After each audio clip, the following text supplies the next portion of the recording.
Assalamualaikum warahmatullahi wabarakatuh. Innal hamdalillah nahmaduhu wa nasta'inuhu wa nastahdihi wa nastaghfiruh wa natubu ilayhi wa natawakkalu alayhi wa na'udzu billahi min shururi anfusina wa sayyiati a'malina may yahdihillahu fala mudilla lahu wa may yudlil fala hadiya lahu. Allahumma salli wa sallim wa barik ala Muhammad wa ala ali Muhammad kama sallaita wa sallamta wa barakta ala Ibrahim wa ala ali Ibrahim fil alamin innaka Hamidum Majid. Amma ba'd.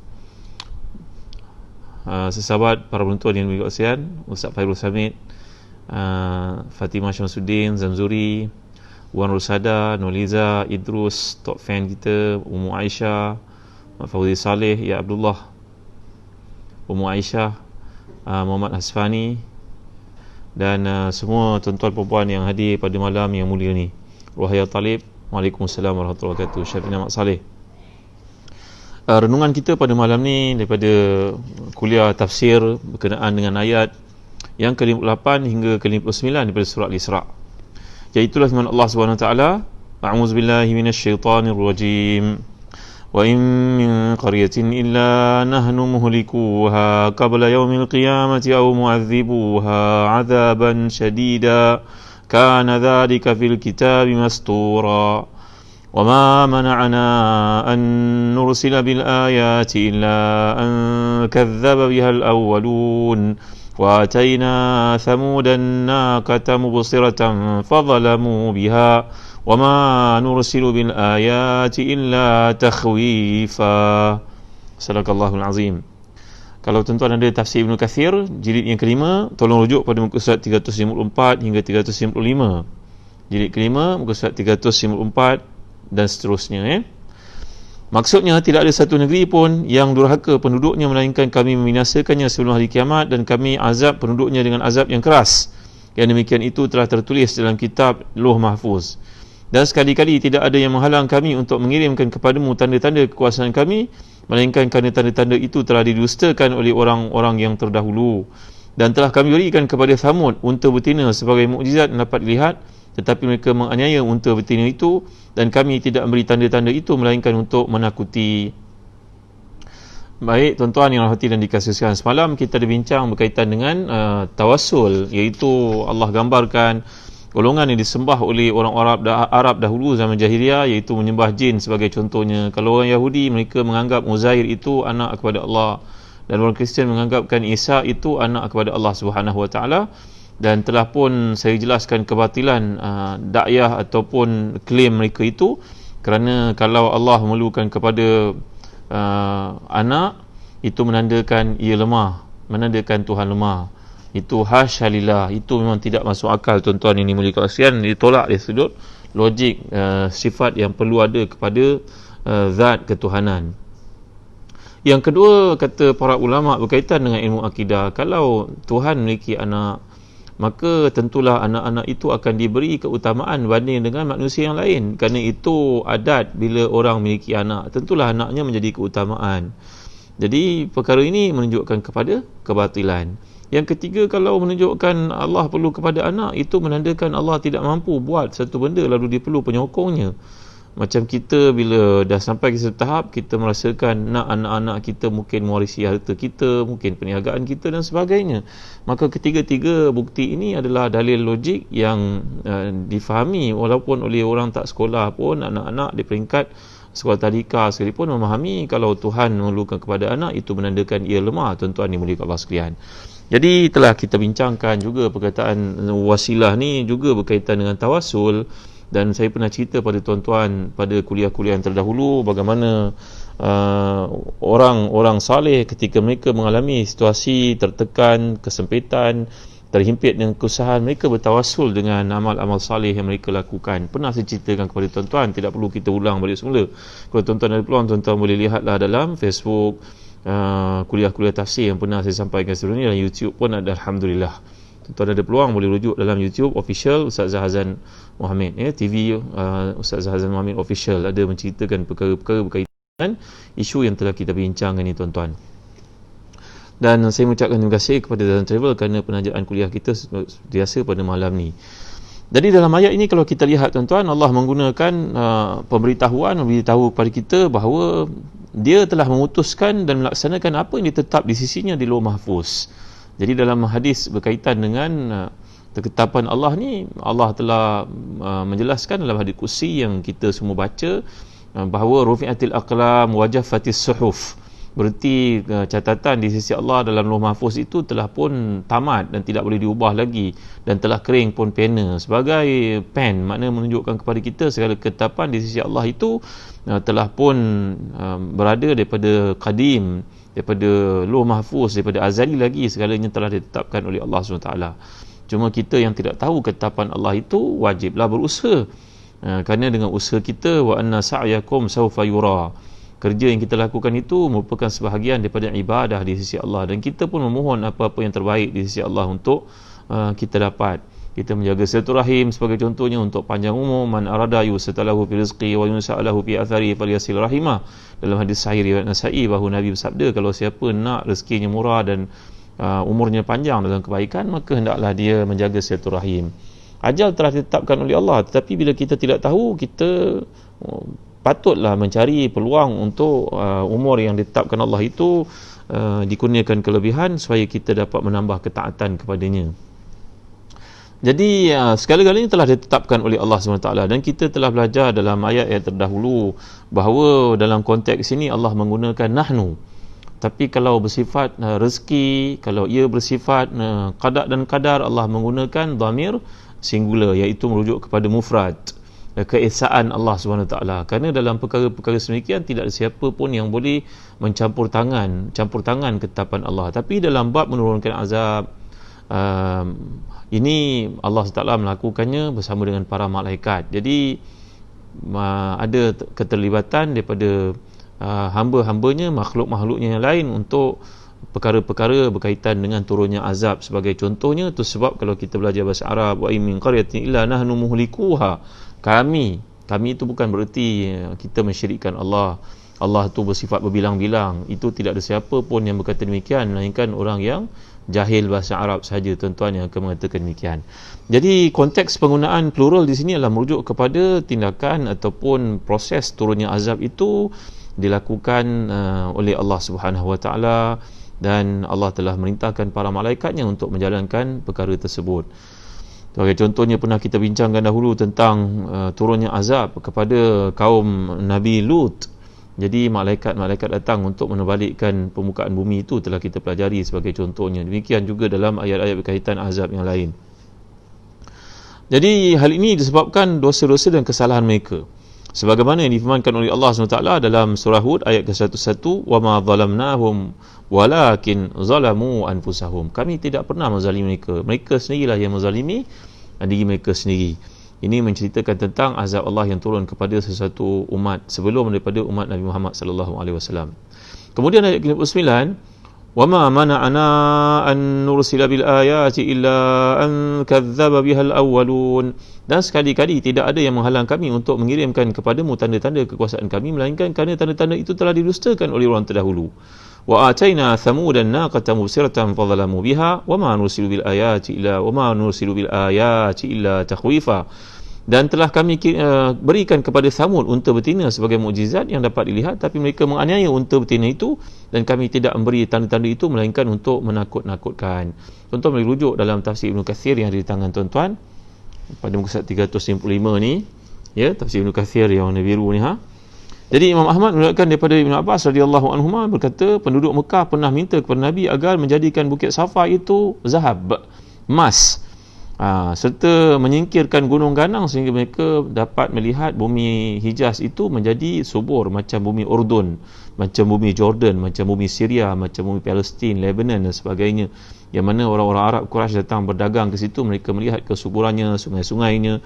Maka mereka minta kepada Nabi untuk menukar landscape geografi yang kering kontang itu menjadi tuan-tuan, menjadi tempat untuk bercucuk tanam. Jadi ibarat macam kita jadi macam Cameron Highland lah tuan-tuan, hijau. Jadi namun apabila mereka kafir, mereka akan dibinasakan sebagaimana umat-umat terdahulu dibinasakan oleh Allah SWT. Wa ma mana ana an nursila bil ayati illa an kadzdzaba bihal awwalun. Dan sekali-kali tidak ada menghalang kami untuk mengirimkan kepadamu tanda-tanda kekuasaan, melainkan kerana tanda-tanda itu telah didustakan oleh orang yang terdahulu. Begini tuan-tuan untuk memahami maksud ayat ini.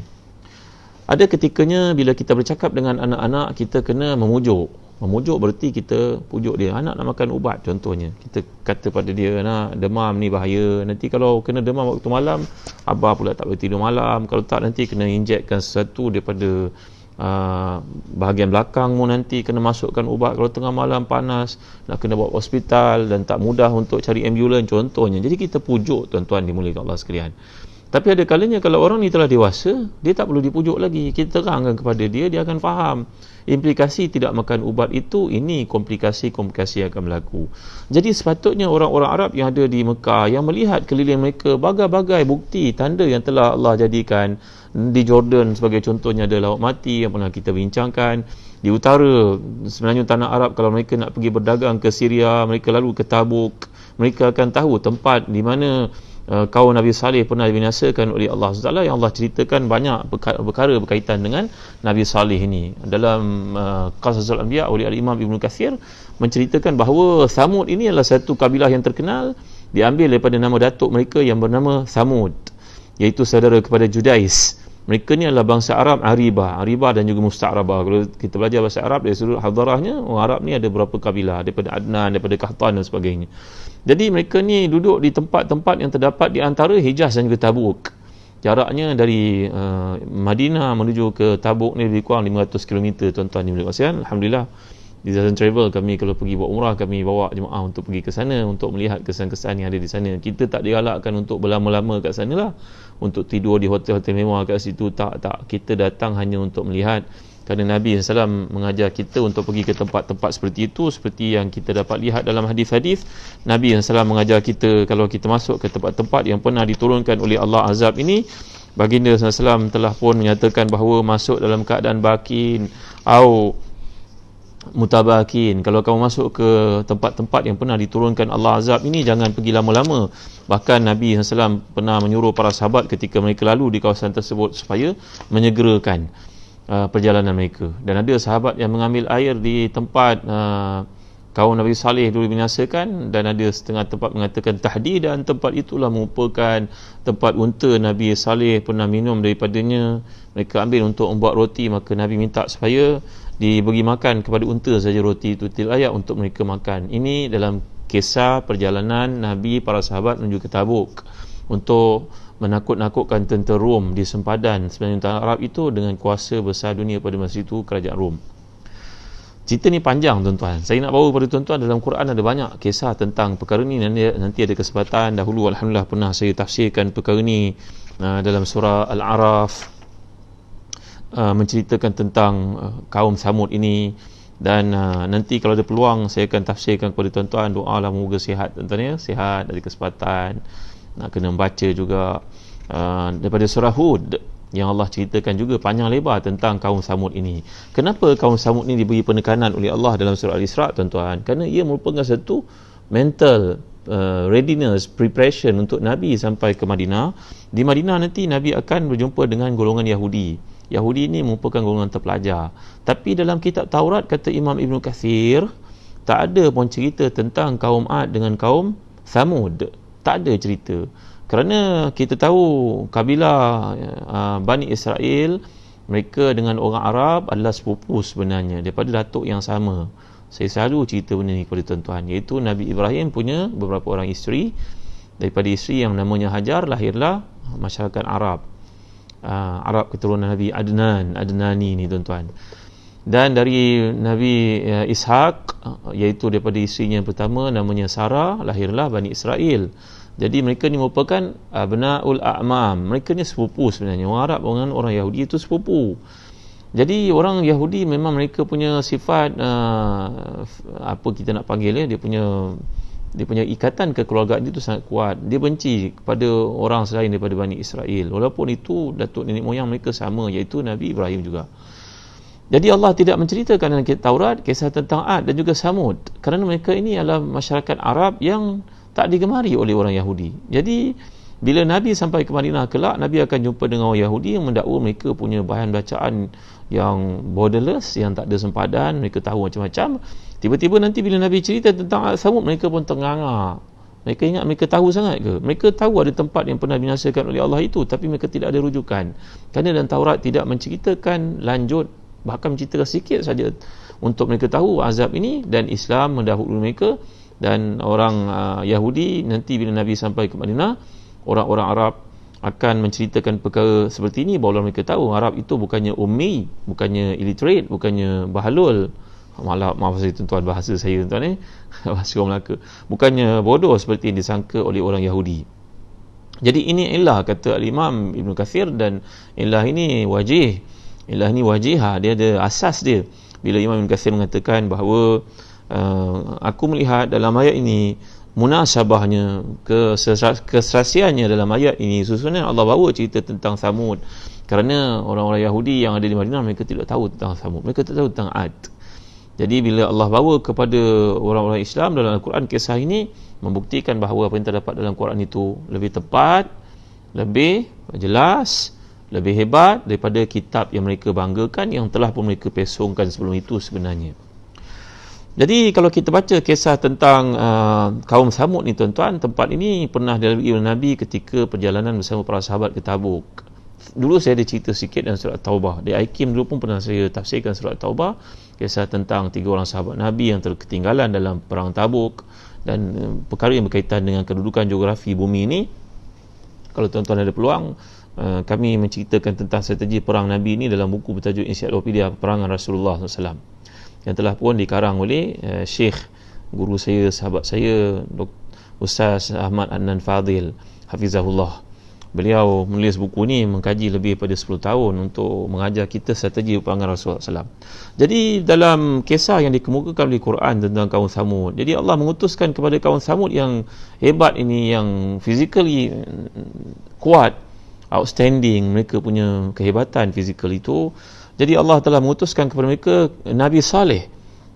Jadi Nabi Saleh ini menyeru mereka untuk menyembah Allah, meninggalkan penyekutuan apa sahaja bentuk, dan melalui dakwahnya ada sekelompok daripada kaum Thamud yang beriman, tapi kebanyakan mereka cenderung untuk kafir. Sebab itu kalau kita baca dalam Al-Quran, Allah menceritakan tentang kejahatan kaum Thamud ini tuan-tuan. Allah menyebutkan, A'udzubillahi minasyaitanirrajim, wa amma Thamud fahadainahum fastahabbul 'ama 'alal huda fa'akhazathum sa'iqatul 'adzabil huni bima kanu yaksibun wa najjaynal ladzina amanu wa kanu yattaqun. Dalam surah Fussilat ayat ke-17-18, kaum Thamud kami telah pun kirim kepada mereka petunjuk dengan adanya Nabi Saleh, tetapi mereka cenderung memilih kejahatan berbanding dengan kebaikan. Lalu kami telah kenakan petir azab yang menghinakan mereka disebabkan apa yang mereka lakukan, dan kami selamatkan orang beriman dan orang-orang yang bertakwa. Jadi ini merupakan kisah yang Allah bawa dalam Al-Quran. Ini tidak ada dalam Taurat. Demikian juga kalau kita perhatikan dalam surah Al-Qamar, alhamdulillah telah saya tafsirkan juga surah Al-Qamar dalam Radio IKIM lebih 10 tahun yang lalu. Bila Allah Taala berfirman, a'udzubillahi minasyaitonirrajim, kadzabat thamud bin nuzur faqalu abasharan minna wahidan nattabi'uhu inna idzal lafi dhalalin wa su'ur aw ulqiya adh-dhikru alayhi min bainina bal huwa kadzabun ashir saya'lamuna ghadan manil kadzabul ashir inna mursilun naqati fitnatan lahum fartaqibhum wastabir wa nabbi'hum anna al-ma'a qismatun bainahum kullu shirbin muhdadar fanadaw sahibahum fata'ata fa'aqar fakayfa kana 'adhabi wa nudhur inna arsalna 'alaihim sayhatan wahidatan fakanu kahashimil muhtadhar kahashimil muhtadhir wa laqad yassarna al-qur'ana lidhikri fahal min muddakir. Kaum Thamud telah pun mendustakan ancaman-ancaman. Mereka berkata, bagaimana kita akan mengikut seorang manusia biasa di antara kita? Sungguhnya kalau begitu, benar-benar kita dalam keadaan sesat dan gila. Apakah wahyu itu diturunkan kepadanya sahaja? Bukannya kita? Sebenarnya dia seorang yang amat pendusta lagi sombong. Ini kata-kata kaum Thamud kepada Nabi Saleh. Lalu mereka telah mencabar Nabi Saleh untuk mendatangkan, kerana mereka ni bijak membina rumah daripada gunung ganang. Watanhituna minal jibali buyutan. Kamu mempunyai satu kelebihan, orang-orang kaum Thamud ini kelebihannya ialah mereka boleh memahat bukit-bukit menjadi rumah-rumah yang indah, istana-istana yang hebat. Kalau kita pergi ke Jordan, ya, ada tempat nama Petra. Petra ni kemudian daripada kaum Samud. Ini perbuatan kaum Anbat, Nabati. Tapi kalau di utara Madinah itu, di tempat namanya Tabuk itu, di Madain Saleh itu, juga diceritakan oleh Allah dalam surah Asy-Syams sebagai contohnya, kadzabat thamuru bitagwaha idzim ba'atha ashqaha faqala lahum rasulullahi naqatallahi wa suqiyaha fakadzabuhu fa'aqaruha fadamdama alaihim rabbuhum bidzanbihim fasawwaha. Jadi Allah menceritakan bahawa kaum Samud ini telah mendustakan rasulnya. Mereka mampu untuk memahat, menjadikan gunung ganang itu rumah istana yang sangat hebat. Lalu mereka telah minta kepada Nabi Saleh untuk buktikan kalau betul engkau ini seorang utusan Allah. Kami boleh buat batu-batu ini menjadi rumah yang hebat, tapi kami tak boleh menghidupkannya. Boleh tak engkau jadikan dari batu-batu ini unta? Unta tu pula kami nak descriptionnya tinggi. Dia pula mempunyai sifat-sifat seperti ini. Maka Nabi Saleh telah bermunajat kepada Allah, bersemayang, mohon kepada Allah, kata Ibn Kathir dalam kitabnya Qasasul Anbiya. Maka Allah bukan bagi seekor unta, Allah bagi unta itu dengan anaknya sekali. Lalu Allah telah menetapkan kepada kaum Samud ini supaya tidak boleh minum susu unta ini setiap hari. Kamu boleh minum susu ini satu hari, dan kamu hendaklah membiarkan unta ini untuk minum pada hari yang lainnya. Nampak tuan-tuan dan hati dan dikasihi sekalian, kita boleh lihat cerita ini Allah kemukakan sebagai contohnya bila Allah menyatakan a'udzubillahi minasyaitonirrajim, menceritakan tentang kejahatan kaum Samud ini, iaitulah dalam surah Al-A'raf. Juga saya pernah tafsirkan dahulu di IKIM, alhamdulillah tuan ya. Wa ila thamuda akhahum salihah qala ya qaumi ibudullaha ma lakum min ilahin ghairuh qad ja'atkum bayyinatun min rabbikum hadhihi naqatullahi lakum aya fadharuha ta'kul fi ardillah wa la tamassuha bisu'in fayakhuzakum 'adzabun alim wadhkuru idh ja'alakum khulafa'a min ba'di 'adin wa bawwa'akum fil ardi tattakhidhuna min suhuliha qusura wa tanhituna al-jibala buyuta fadhkuru ala Allahi wa la ta'thaw fil ardi mufsidin. Kami telah mengutuskan kepada kaum Samud. Kaum Samud ni yang saya ceritakan tadi, kata Imam Ibn Kathir, tidak ada pengkisahan mereka dalam kitab Taurat. Jadi orang Arab mempunyai satu kelebihan kat situ, dia sudut ilmu. Bukan kamu saja tahu, kami tahu lebih daripada kamu. Kamu tahu surface saja, kami tahu mendalam tentang apa yang berlaku pada kaum Saleh, kaum Nabi Saleh. Jadi Nabi Saleh berkata kepada mereka, wahai kaumku, beribadahlah kepada Allah, tidak ada Tuhan bagi kamu selain daripadanya. Sungguhnya telah datang bukti nyata kepadamu dari Tuhanmu, iaitu unta betina ni Allah jadikan sebagai bukti bagimu. Maka biarkan dia makan di bumi dan jangan kamu mengganggunya dengan gangguan apapun. Kamu akan ditimpa seksa yang pedih. Dan ingat olehmu bahawa Allah telah menjadikan kamu pengganti-pengganti yang berkuasa di bumi selepas kaum Ad, dan memberikan kamu tempat di bumi, memberi kepada kamu kekuatan luar biasa untuk membangunkan dari bukit bukau, gunung ganang, batuan ini menjadi istana yang indah. Lalu kamu pahat menjadikan rumah. Ingatlah nikmat Allah, janganlah kamu bermaharaja dan melakukan kejahatan kat sini. Tuan-tuan yang mulia Allah sekalian, jadi Allah telah memberikan kepada kaum Samud ini satu kelebihan. Ni yang saya ceritakan tadi, bila Allah bawakan kisah ini kepada kita, ia laksana pendekatan untuk merawat seorang anak. Kalau bangsa-bangsa terdahulu, masa tu belum banyak hukuman diturunkan oleh Allah, maka ia adalah seperti anak-anak kecil nak makan ubat. Jadi bila anak kecil nak makan ubat, kita kena pujuk dia, kena janji dia, kena bagi dia itu, kena bagi dia ini, sampailah dia seronok dan dia pun setuju untuk makan ubat. Kerana orang-orang terdahulu mereka tidak ada banyak bukti untuk mereka imani. Maka bila mereka minta kepada Nabi satu bukti, Allah beri pada mereka bukti unta, kerana mereka ibarat budak-budak.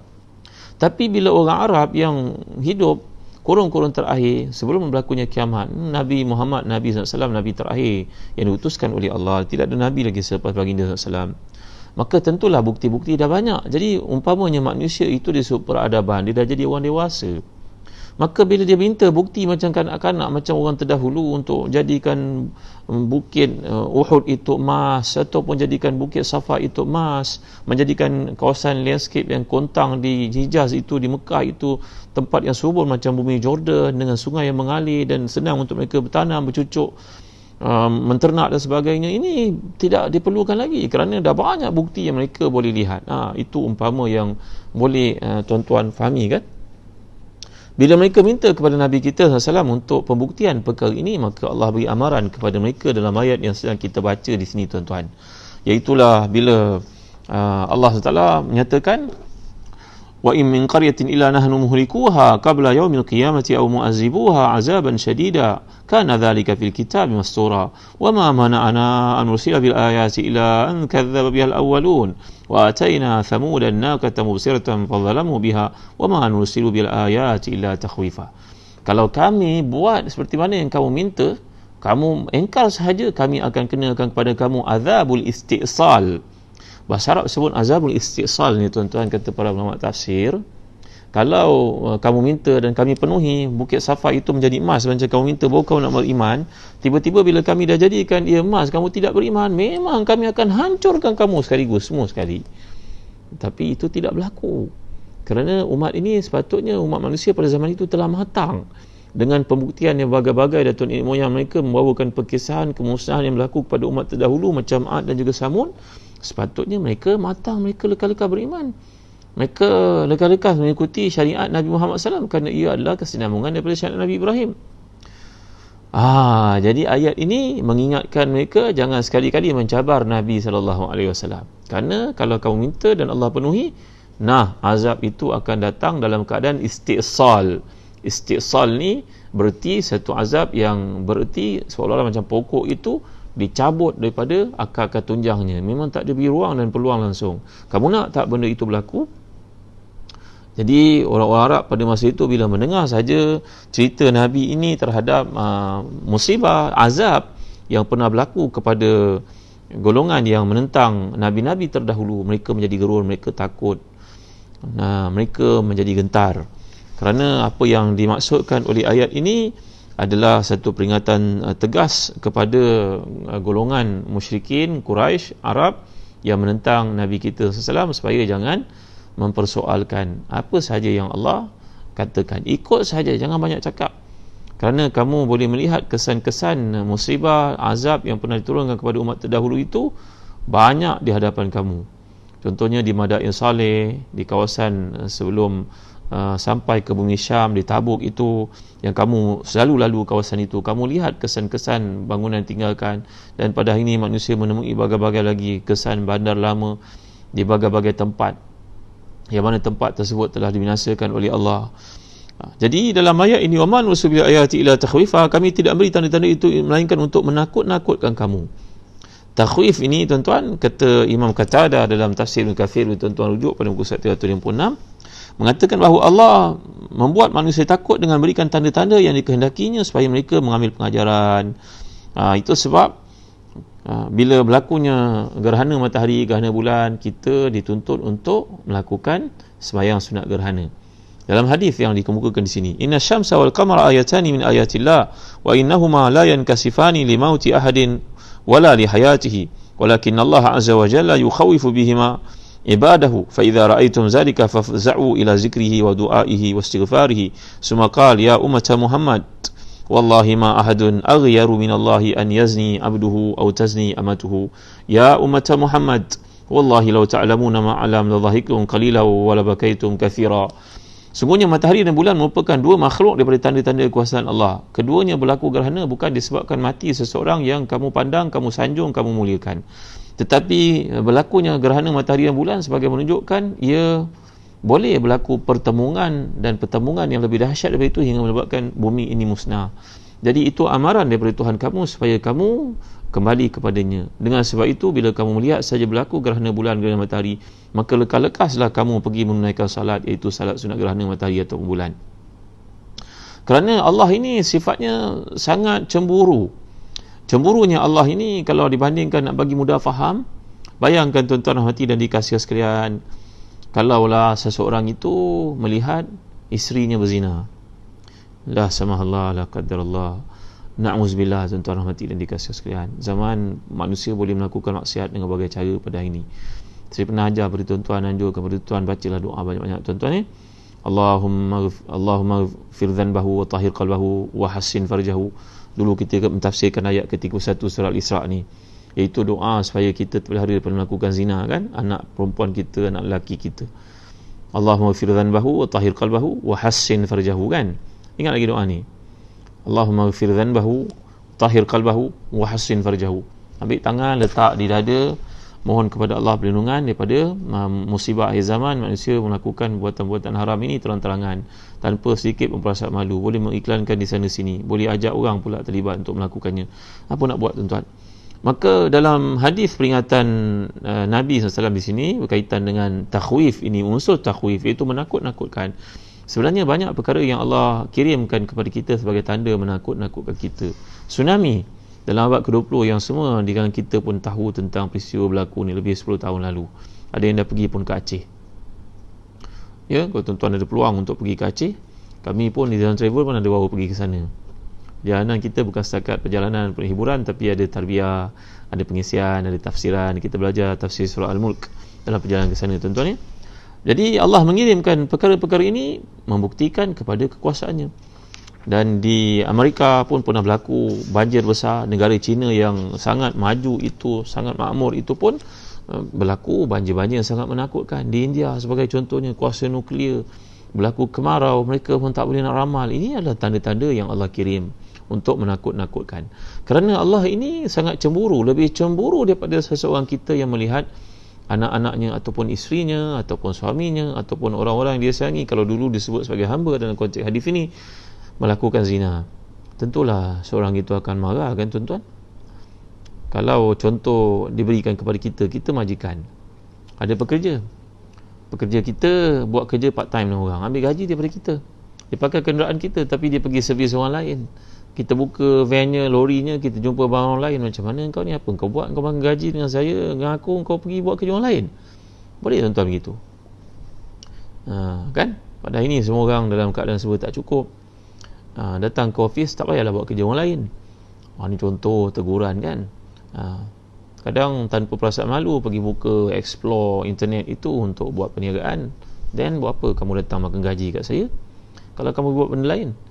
Maka tuan-tuan, contoh yang lebih berat yang dikemukakan dalam hadis ini, Allah SWT tercabar dan Allah SWT cemburu melihat hamba-Nya melakukan dosa-dosa besar. Lebih cemburu daripada seorang itu bila melihat hamba-Nya melakukan zina. Dalam konteks sekarang, hamba sudah tidak ada. Mungkin isteri lah ataupun suami lah, bila terlibat dengan ada perhubungan dengan orang lain, third party, ada hubungan dengan pihak ketiga. Sedangkan tuan-tuan yang rahmati dan dikasihi sekalian, tentulah seorang itu akan merasa cemburu dan marah. Allah lebih cemburu daripada seseorang yang melihat mereka yang di bawah naungannya terlibat melakukan buatan yang terkutuk dan haram ini, tuan-tuan dimuliakan Allah sekalian. Jadi bila Allah marah, Allah kirim bukti-bukti takhwif, bukti-bukti yang seperti yang digambarkan tadi, adanya gerhana bulan, ada gerhana matahari. Jangan kita pandang benda itu kosong. Kalau orang beriman, mereka mengerti apa yang dimaksudkan Nabi SAW bahawa itu tanda kiamat, apakah persiapan kita untuk menghadapi kiamat? Jangan jadi seperti sebahagian manusia pada hari ini, sibuk meramal-ramal, menceritakan benda itu, mencerita tentang benda ini, tapi persiapannya tak buat-buat juga. Dalam satu hadis sahih riwayat Bukhari Muslim, ketika Nabi sedang berceramah menyampaikan kuliah baginda tentang kiamat, maka bangunlah seorang Arab Badui di hujung majlis, di belakang sekali, bertanya kepada Nabi, wahai Nabi, Nabi bercerita tentang kiamat, mata sa'ah, bilakah berlakunya kiamat itu wahai Nabi? Nabi pun bertanya kepadanya balik semula. Kadang kita tak boleh jawab soalan orang, kan? Bila kita tak boleh jawab, kita tanya dia balik. Nabi bertanya balik kepadanya, maza a'dattalaha, apa persiapan kamu untuk menghadapi kiamat? Kalau anak kita rajin belajar, bersungguh-sungguh, dia tak sabar dia nak menghadapi peperiksaan penting itu, nak mencurahkan apa yang telah hafal ke dalam kepingan-kepingan kertas supaya lekas dia boleh maju dalam hidupnya, masuk ke universiti, belajar bidang tertentu. Ini adalah lagak orang yang telah buat persiapan. Maka Nabi bertanya kepada Arab ni tadi, maza a'dattalaha, kamu sibuk bertanya tentang kiamat, aku pun tidak tahu tarinya, apa persiapan kamu untuk menghadapi kiamat? Jawapan lelaki Arab ni, tuan-tuan,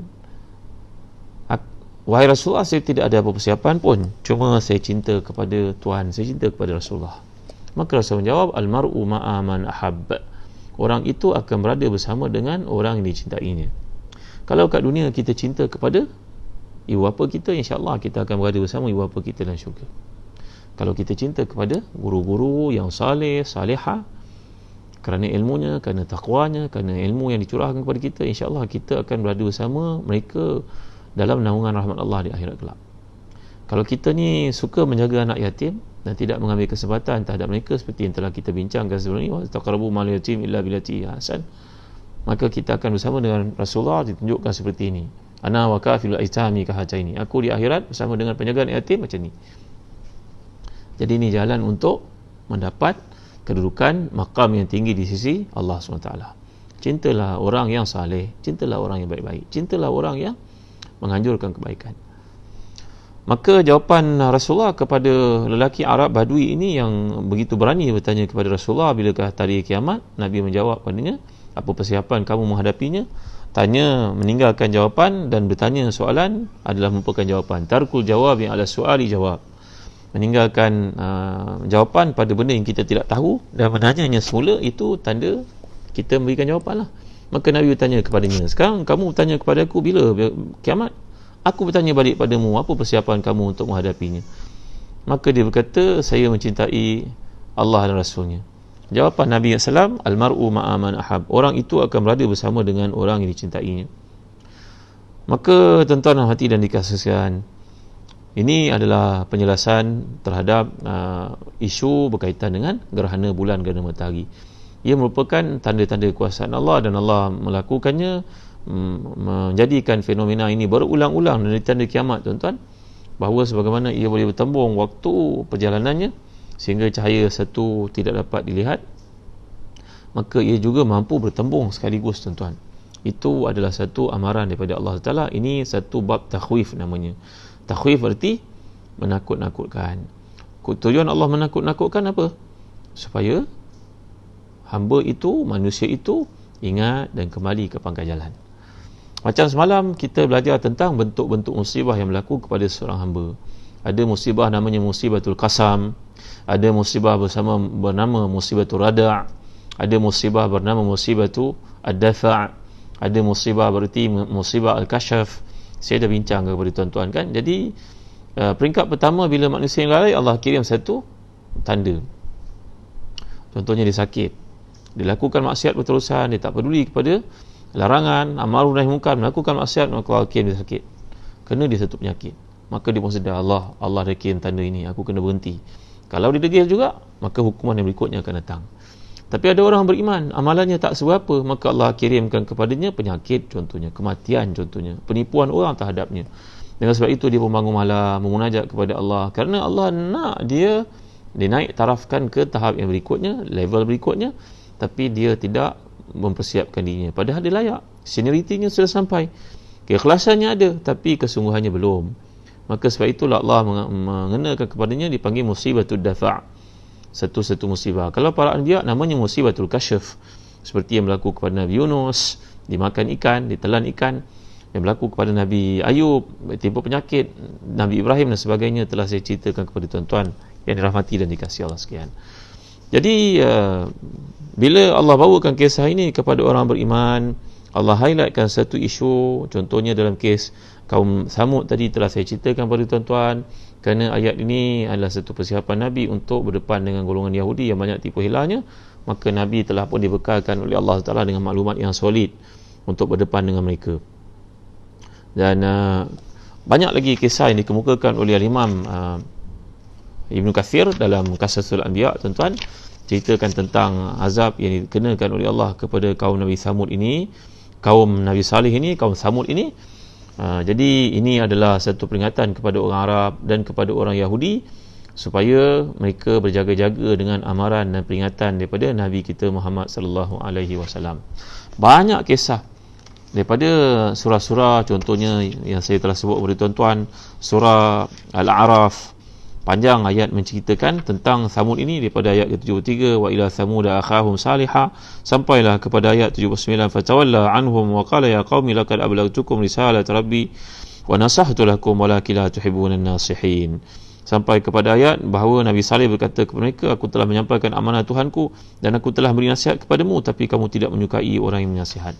InsyaAllah kalau tuan-tuan ada peluang, nanti tuan-tuan pergilah menaikkan umrah bersama Zazan Travel. Kami akan bawa tuan-tuan pergi ke tempat-tempat ini untuk kita ambil pengajaran dan kita timba sama-sama ayat-ayat yang dibahaskan oleh Quran ini. Inilah kelainan yang cuba kita adakan dalam perjalanan umrah kita, perjalanan menyubur iman insyaAllah. Jalan-jalan insyaAllah menyuburkan iman dengan pelajaran daripada tafsiran. Demikian juga Allah menyatakan dalam surah Hud, ayat panjang menceritakan tentang hukuman yang dikenakan oleh Allah kepada kaum Samud ini, daripada ayat ke-61, wa ila samuda akhahum salihah qala ya qaumi ibudullah ma lakum min ilahin ghairu huwa ansha'akum min al-ardi wasta'marakum fiha wastaghfiruhu thumma tubu ilayhi inna rabbi qaribun mujib, sampai ke ayat yang ke-68, ka'allam yaghnaw fiha ala inna samuda kafaru rabbahum ala bu'dan li samud. Ya, sampai kepada ayat menceritakan, hai kaumku, inilah unta betina daripada Allah sebagai mukjizat untukmu, sebab itu biarkan ia makan di bumi ini, jangan mengganggunya. Maka tuan-tuan hati dan dikasihan, tapi mereka telah pun membunuh unta yang dijadikan oleh Allah SWT ini sebagai mukjizat. Lalu Allah pun mengenakan hukuman kepada kaum Samud. Tadi saya ada cerita pada tuan-tuan bahawa dalam kitab Taurat tidak menceritakan banyak tentang Ad dan juga Samud, kerana mereka ini dianggap di antara kumpulan Arab Aribah. Jadi orang Yahudi Bani Israel tidak suka kepada kaum Arab kerana mereka membenci sepupu mereka. Sebenarnya mereka sepupu kan, iaitu daripada Nabi Ibrahim ada beberapa orang isteri yang melahirkan orang Arab adalah Siti Hajar, dan yang melahirkan orang Yahudi Bani Israel daripada Siti Sarah. Siti ni adalah nama macam kita panggil puan lah, nama sebenarnya hanya Sarah ataupun Hajar saja. Jadi lahir adik-beradik, iaitu Nabi Ismail dengan Nabi Ishaq, keturunan mereka. Jadi keturunan itu merupakan sepupu, betul tuan-tuan. Tapi kerana Nabi Ismail dengan Nabi Ishaq itu adik-beradik, ibu saja berbeza, mereka adik-beradik, anak-anak mereka merupakan sepupu. Abna'ul a'mam orang Arab kata. Kalau abna'ul akhwal, anak daripada persaudaraan datang daripada sebelah ibu. Tapi kalau abna'ul a'mam, maknanya dari sudut genetiknya sangat dekat, kerana mereka merupakan sepupu daripada sebelah ayah. Jadi tuan-tuan dimuliakan Allah sekalian, dalam kitab Taurat tidak ada pengkisahan tentang, tidak bererti kurang pengkisahan tentang Ad dan juga Samud. Jadi seperti yang telah kita ceritakan tadi, banyak ayat yang menggambarkan tentang hukuman Allah SWT kepada kaum Samud ini, kaum Nabi Allah Saleh ini, yang derhaka, yang degil, kerana mereka bukan sahaja menentang Nabi yang mulia itu, bahkan mereka menyembelih unta tersebut. Lalu anak unta itu telah lari ke gunung, dan bunyi unta, apa kita nak panggil, menguik. Kalau kambing mengembik lah tuan-tuan, bunyi dia, maka Nabi Saleh pun tahu satu musibah akan menimpa mereka. Jadi Allah Ta'ala telah pun mengenakan untuk mereka tempoh 3 hari sehingga diturunkan azab kepada mereka, iaitulah kilat, pekikan daripada langit, sehingga menyebabkan kesemua mereka itu mati bergelimpangan. Dan ini disebut oleh Allah dalam surah Syu'ara pula sebagai contohnya, kazzabat samudul mursalin idh qalahum akhuhum salihun ala tattaqun inni lakum rasulun amin fattaqullaha wa ati'un wa ma as'alukum alaihi min ajr in ajriya illa ala rabbil alamin, sampai kepada ayat fa akhazahumul azab inna fi dhalika la ayah wa ma kana aktsaruhum mu'minin wa inna rabbaka lahuwal azizur rahim. Kaum Thamud telah pun dustakan para rasul ketika saudara mereka Saleh. Bila Allah sebut tentang mursalin, rasul, para rasul, padahal yang diutuskan mereka cuma seorang saja, Nabi Saleh. Kenapa Allah sebut mursalin? Kata para ulama tafsir, dapat kita lihat dalam tafsir Al-Kasyaf contohnya, Zamakhsyari mengatakan bahawa bila mereka mendustakan seorang rasul, berarti mereka menolak semua rasul sekali, kerana semua nabi-nabi dan rasul-rasul diutuskan oleh Allah membawa syariat yang sama, membawa akidah yang sama, iaitu ani'budullah wajtanibut taghut. Hendaklah kamu menyembah kepada Allah semata-mata dan menjauhi taghut. Taghut itu apa yang disembah selain daripada Allah SWT. Jadi bila mereka menentang seorang nabi, berarti mereka mendustakan kesemua nabi sekali sebenarnya. Jadi Allah menyebut di situ perbuatan mereka mengingkari dan memerangi, mengancam Nabi Saleh itu, berarti mereka mendedahkan diri mereka kepada musibah yang besar. Mereka cuba untuk mencabar Nabi Allah yang mulia ini dan mencabar Allah sekaligus, iaitulah dengan menyeksa unta itu sebelum disembelih. Dikeratnya kaki unta itu, uratnya di belakang kaki sehingga unta itu terjelapuk, apa istilah dia tuan-tuan ya, jatuh, dan kemudian dia pun menyembelihnya. Larilah anaknya ke gunung berbunyi-bunyi meminta bantuan kepada Allah SWT. Jadi inilah dia yang Allah gambarkan berlaku kepada kaum Thamud, kaum Nabi Allah Saleh. Qala hadhihi naqatul laha shirbun wa lakum shirbu yawmin ma'lum wa la tamassuha bisu'in faya'khuzakum 'adhabu yawmin 'azim fa'aqaruha fa asbahu nadimin fa'akhazahumul 'adhabu inna fi dhalika la'aya wa ma kana aktharuhum mu'minin. InsyaAllah tuan-tuan ada peluang nanti kita menerokalah surah-surah yang lain yang menceritakan perkara ini. Ini disebutkan surah Syu'ara juga, saya telah tafsirkan di IKIM lebih 10 tahun yang lalu. Ada peluang tuan-tuan boleh lihat dekat YouTube Alhamdulillah. Mudah-mudahan Allah beri kesempatan untuk kita mendalami ayat yang indah ini, walaupun dibaca berulang kali tetapi ternyata tidak menjemukan. Ternyata ia merupakan asas penting untuk menambah keimanan kita kepada Allah Subhanahu Wa Taala. Baik tuan-tuan, setakat ini saja kuliah kita pada malam ini. Kita dah lihat bagaimana rasionalnya mengapa ditekankan kaum Thamud, dan kita telah jelaskan, saya telah jelaskan tadi mengapakah ini menjadi satu unsur takhwif kepada orang Arab, dan juga telah dijelaskan bagaimana kita bila membaca Quran, pengetahuan kita yang luas daripada ayat-ayat ni kemukakan ni, kefahamannya akan menjadikan kita orang yang lebih maju daripada orang lain. Ketika orang Yahudi merasakan diri mereka yang paling hebat, maka datang Quran untuk mengajar orang Arab, kamu lebih hebat kalau kamu pegang Quran daripada mereka, wahai orang Arab. Tapi apa nak jadi, sekarang kita semua telah meninggalkan Al-Quran. Jadi semua orang yang ada pada hari ini hanya membaca Quran dan tidak faham Quran. Itu yang baca, yang tak baca ramai lagi. Jadi mudah-mudahan Allah beri kepada kita kesempatan untuk memahami surah yang indah ini, menghayatinya, dan menjadi bangsa yang kuat kembali dengan Al-Quran ini. Kita baca kisah para sahabat, mereka adalah satu umat yang nak dibandingkan dengan orang-orang yang maju. Kerana mereka pada masa itu ada Empire Rom, Parsi yang sangat maju dengan berbagai industrinya, peperangannya, ketenteraannya, persenjataannya, tapi dapat dikalahkan oleh orang yang pegang kepada Quran. Dan orang-orang bijak berkata, Allah telah menurunkan Quran pada satu malam, maka malam itu jadi malam yang paling mulia, malam Qadar namanya. Allah menurunkan Al-Quran melalui seorang malaikat, malaikat itu jadi ketua para malaikat, jadilah dia Jibril AS, Ruhul Amin, Ruhul Qudus, dipanggil dengan berbagai gelaran tentang Jibril ini, dan diberikan kepada seorang Nabi. Nabi itu menjadi Nabi yang paling unggul, Nabi kita Muhammad sallallahu alaihi wasallam. Justru kalau kita membaca dan memahami Al-Quran ini, kita jadi orang yang paling hebat tuan-tuan yang mulia Allah sekalian. Benar kata-kata oleh orang yang hebat ini.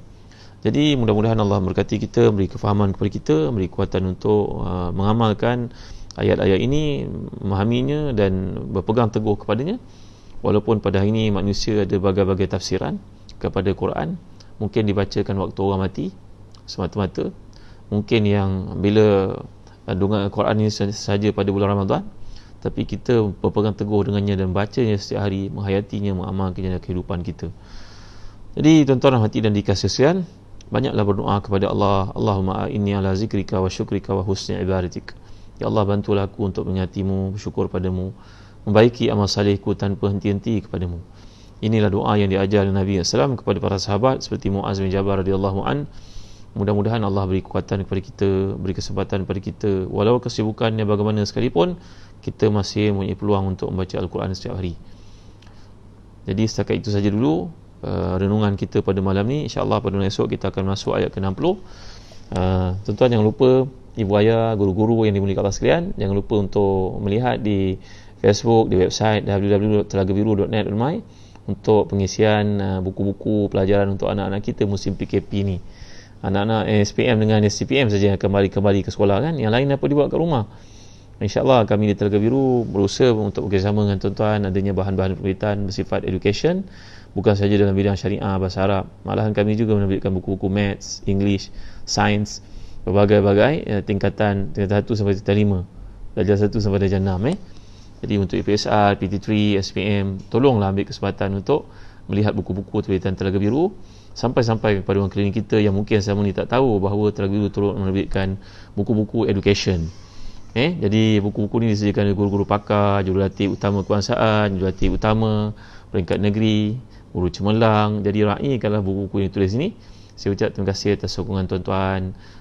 Boleh lihat Facebook Telaga Biru, website Telaga Biru. Type www.telagabiru.net online. Jumpa berbagai-bagai buku yang kami terbitkan. Quran ada, buku-buku panduan harian ada, buku Datuk Ismail Kamus almarhum, Indahnya Hidup Syariat. Tadi saya cerita buku Insyaallah Peperangan Rasulullah karangan Ustaz Ahmad Adnan Fadil, dan ada berbagai buku lagi, KRK, Kenali Rasul kita Muhammad Salam, dan buku-buku education, buku-buku untuk kegunaan anak-anak kita di sekolah, berbagai-bagai bidang, bukan saja dalam bidang syariah dan bahasa Arab, bahan dalam bidang lain pun ada banyak. Jadi tuan-tuan, mudah-mudahan jambatan yang telah kita wujudkan dalam persefahaman ilmu tafsir ini bantu kita juga dalam bab keduniaan. Kami mengharapkan dengan bahan yang kita terbitkan ini menjadi manfaat kita bersama. Mudah-mudahan ia menjadi satu jariah guru-guru yang menulis, dan ibu bapa yang kita win-win, maknanya ibu bapa yang tak ada peluang nak mengajar anak-anak, dengan buku-buku ni boleh mereka amanah pada anak-anak supaya ada pengisian waktu mereka pergi kerja sepanjang musim PKP ni. Kalau tak, kita tak tahu apa anak-anak kita buat kat rumah, tuan-tuan ya. Jadi terima kasih sekali lagi kepada Zazan Travel, dan bagi tuan-tuan yang ingin melakukan korban, kami bersedia untuk bersama dengan tuan-tuan. Itu kami melakukannya di Syria, Damsyik, dan juga di Mekah.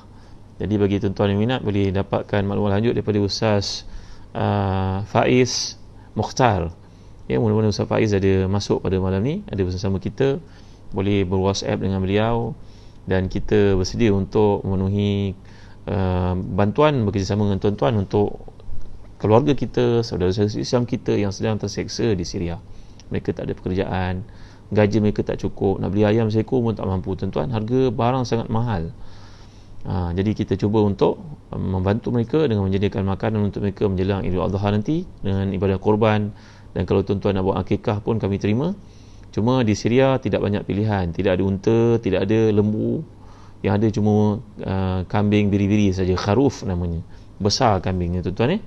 Boleh tuan-tuan lihat dalam video yang kami sertakan. Terima kasih, setakat ini saja dulu. Segala yang baik semuanya daripada Allah, kelemahan milik manusia. Mudah-mudahan kita dapat meneruskan lagi tafsiran dalam surah Isra ini, memahaminya satu nikmat. Jadi mudah-mudahan menambah kemanisan iman kita kepada Allah SWT. Ada persoalan ke tuan-tuan? Ada persoalan? Bagi tuan-tuan yang minat untuk dapatkan buku-buku akademik, buku-buku education dari Telaga Biru, saya harap Safwan ke, Farid ke, Saifuddin ke, Ridwan Zainul ke ada bersama-sama kita pada malam ni untuk tuan-tuan refer. Terima kasih cikgu-cikgu. Kalau cikgu-cikgu ada bahan untuk terbitkan bersama dengan Telaga Biru pun, saya sangat berbesar hati untuk menerbitkannya. Mudah-mudahan jadi jariah pada cikgu-cikgu untuk berterusan diambil manfaat oleh anak-anak murid kita di semua peringkat. Terima kasih ya. Jadi ada persoalan apa pada malam ni?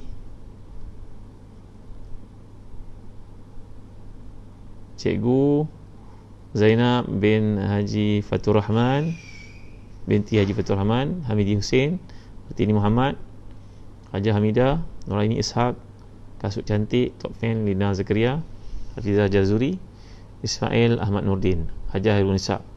Semua yang hadir pada malam ni. Kita pun ada Telegram kumpulan sahabat-sahabat Ustaz Zahazan, dan kita pun ada WhatsApp group Ustaz Zahazan, sahabat-sahabat Ustaz Zahazan. Terima kasih atas kumpulan yang tuan-tuan adakan ni, menunjukkan keperhatian untuk menambah iman, untuk menjalin persahabatan. Moga-moga persahabatan ni manfaat untuk kita di akhirat nanti. Jadi terima kasih tuan. Setakat ini saja dulu. Tak ada soalan nampaknya malam ni. Baik. Kalau ada soalan boleh masukkan dekat Telegram, nanti saya jawab. Ustaz Syafiq Murad pun boleh bantu, Ustaz Fairul Hamid pun boleh bantu, Ustazah Safi Sadiqin boleh bantu. Ramai Ustaz dan Ustazah dalam kumpulan ni. Alhamdulillah, syukur. Baik. Alhamdulillah Rabbil Alamin, wassalatu wassalamu ala asyrafil anbiya'i wal mursalin sayyidina maulana Muhammadin wa ala alihi wa sahbihi ajma'in. Allahumma ati nufusana taqwaha wa zakkiha anta khairu man zakkaha anta waliyuha wa maulaha bi rahmatika ya arhamar rahimin. Allahumma alhimna rusyana wa a'idhna min syarri anfusina. Allahumma la khaira illa khairuk wa la tayra illa tayruk wa la ilaha ghairuk. Ya Allah, tiada kebaikan melainkan kebaikan-Mu, tiada benda yang buruk melainkan apa yang Kau tetapkan. Ya Allah, tetapkan yang terbaik untuk kami, kerana tiada Tuhan yang layak disembah dengan sebenarnya dengan Engkau ya Allah. Allahumma inna nas'aluka min khairi kullihi ajlihi wa ajlihi ma 'alimna minhu wa la na'lam wa na'udzubika min syarri kullihi ajlihi wa ajlihi ma 'alimna minhu wa la na'lam wa nas'aluka min khairi ma sa'alaka 'abduka wa nabiyyuka Muhammad sallallahu alaihi wasallam wa na'udzubika min syarri ma azabika minhu wa nabiyyuka Muhammad sallallahu alaihi wasallam. Allahumma inna nas'aluka al-jannah wa ma qaraba ilayha min qawlin aw amal wa na'udzubika min nari wa ma qaraba ilayha min qawlin aw amal. Allahumma ma qadaita lana min amrin faj'al 'aqibatahu khairan. Allahumma ati nufusana taqwaha wa zakkiha anta khairu man zakkaha anta waliyuha wa mawlaha bi rahmatika ya arhamar rahimin. Allahumma rahmataka narju fala takilna ila anfusina tarfata 'ain wa aslihna sya'na kulla la ilaha illa anta. Ya Allah, sungguhnya kepada Engkau tempat pengharapan. Tiada kami mohon hanya rahmat daripada-Mu saja Allah. Jangan biarkan diri kami walaupun sedetik kami mentadbir urusan kami tanpa bimbingan panduan hidayah daripada-Mu ya Allah. Kasihani kami wahai Tuhan. Rabbana atina fid dunya hasanah wa fil akhirati hasanah wa qina adzaban nar. Sallallahu ala sayyidina Muhammad wa ala alihi wa sahbihi wa sallam. Alhamdulillahil alamin. Sekian tuan-tuan, mudah-mudahan tuan-tuan dapat share video ni kepada seramai orang yang kita kenal, moga ada manfaat padanya. Jangan lupa kenang daku dalam doa kalian. Assalamualaikum warahmatullahi wabarakatuh.